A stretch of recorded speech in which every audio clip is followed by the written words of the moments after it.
وقالوا هذه أنعام وحرث حجر لا يطعمها إلا من نشاء بزعمهم وأنعام حرمت ظهورها وأنعام لا يذكرون اسم الله عليها افتراء عليه سيجزيهم بما كانوا يفترون۔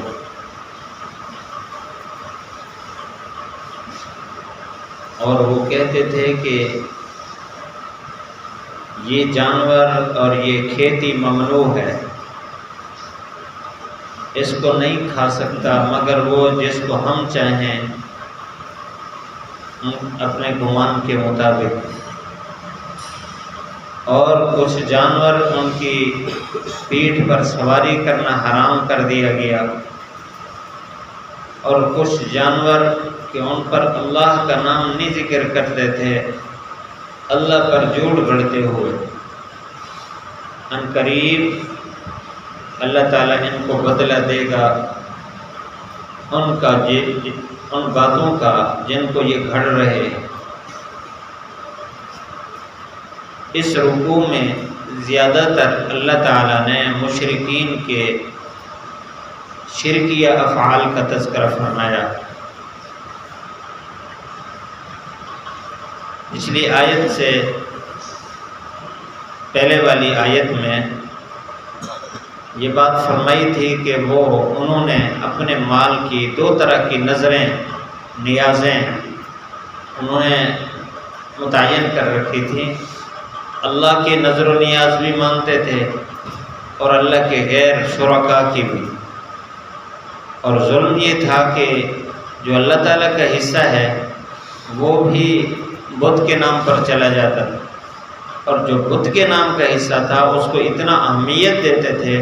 کہ وہ اللہ تعالیٰ کے حصے کے ساتھ اس کو نہیں شامل ہونے دیتے تھے، اس کو پورا دیتے تھے۔ اسی طرح بعض لوگ اولاد کو قتل کرتے تھے بتوں کے نام پر،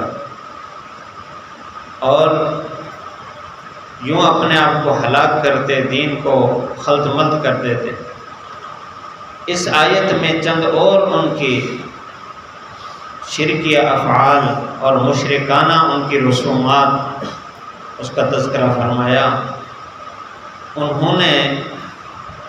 اپنے جانوروں میں سے کچھ جانور، اسی طرح کھیتی کا ایک حصہ وہ خود نہیں استعمال کرتے تھے، ایک حصہ تو وہ تھا جس کو نیاز کے لیے دیتے تھے بت کے نام یا اللہ تعالیٰ کے نام، اور اس کے علاوہ ایک حصہ ہوتا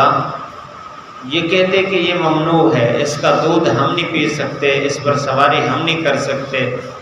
اس کا گوشت ہم نہیں کھا سکتے۔ اسی طرح کھیتی ہے، اس کا ایک حصہ الگ کر کے کہتے کہ یہ ہمارے فلاں بت کے نام ہیں، لہذا ہم ان میں سے کچھ نہیں کھا سکتے۔ الا من نشاء بزعمہم، ان کے گمان کے مطابق ان بتوں کے جو مجاور ہوتے تھے صرف وہی کھاتے تھے، بس وہ کہتے اس کے علاوہ اور کوئی نہیں کھا سکتا۔ فرمایا من نشاء بزعمہم، یہ ان کا یہ نظریہ تھا کہ یہ جو مجاور ہیں جس کو چاہیں گے دیں گے، اگر انہوں نے کسی کو نہ دیا تو ہم میں سے کوئی اس مال کا حقدار نہیں ہے۔ تو یہ ان کے جو مذہبی سربراہ تھے انہوں نے اپنے پیٹ پالنے کے لیے لوگوں کو اس طرح دھوکے میں ڈال رکھا تھا۔ اور کچھ جانور ایسے تھے وَأَنْعَامٌ حُرِّمَتْ ظُهُورُهَا، اللہ تعالیٰ نے ان جانوروں کا تذکرہ ایک دوسری جگہ بھی فرمایا۔ حام، وسیلہ، کچھ جانور بتوں کے نام تھے، ان پر سواری نہیں کرتے تھے، یہ تو فلاں بت کے نام ہے، یا آج کل یوں کہ فلاں پیر کے نام کا ہے لہذا اس پر سواری کرنا ٹھیک نہیں ہے، تو وہ ویسے اس کو پالتے رہتے، گھوڑا ہے، اونٹ ہے، اس پر سواری نہیں کرتے تھے۔ وَأَنْعَامٌ لَا يَذْكُرُونَ اسْمَ اللَّهِ عَلَيْهَا، بعض جانور ایسے تھے خاص جو بت کی نظر دیتے تھے، اس پر اس کو ذبح کرتے ہوئے یا بعض ایسی چیزیں جو استعمال کی ہیں اس پر بسم اللہ نہیں پڑھتے تھے۔ وہ کہتے تھے اگر یہ کام ہم نے کیا یہ تو اللہ تعالیٰ کا ہو جائے گا، لہذا اس پر اللہ کا نام بالکل نہیں لینا، خاص بزرگ کا نام لینا ہے، بت کا نام لینا ہے، تاکہ وہ بزرگ وہ بت خوش ہو جائے اور ہمارا مال ضائع نہ ہو جائے۔ افتراء علی اللہ، اللہ پر جھوٹ گھڑتے ہوئے وہ یہ کہتے تھے کہ اللہ تعالیٰ نے اس کا حکم فرمایا کہ فلاں کو خوش رکھو،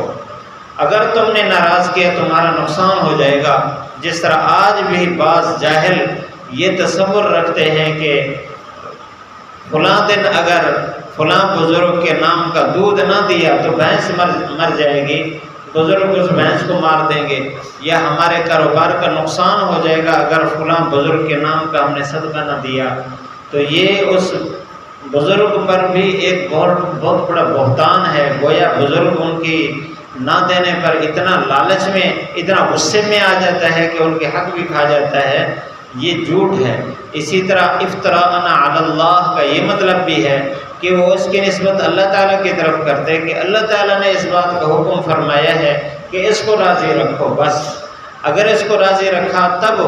آپ کا فائدہ ہوگا ورنہ نقصان، یعنی اللہ تعالیٰ کی طرف سے اس کا حکم ہے۔ فرمایا یہ افتراء ہے۔ سیجزیہم بما کانوا یفترون، ان کو بدلہ دیا جائے گا اس کا، اللہ بدلہ دے گا اس کا جو وہ گھڑ رہے ہیں۔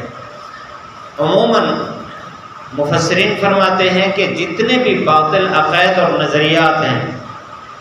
ان کی بنیاد قصے کہانیوں پر ہے، اس لیے سیجزیہم بما کانوا یفترون میں ان قصے اور کہانیوں کا تذکرہ ہے۔ اس سے وہ مراد ہیں کہ انہوں نے خود اپنی طرف سے گھڑی ہوئی ہیں، ان کی اہمیت بٹھانے کے لیے لوگوں کے دلوں میں۔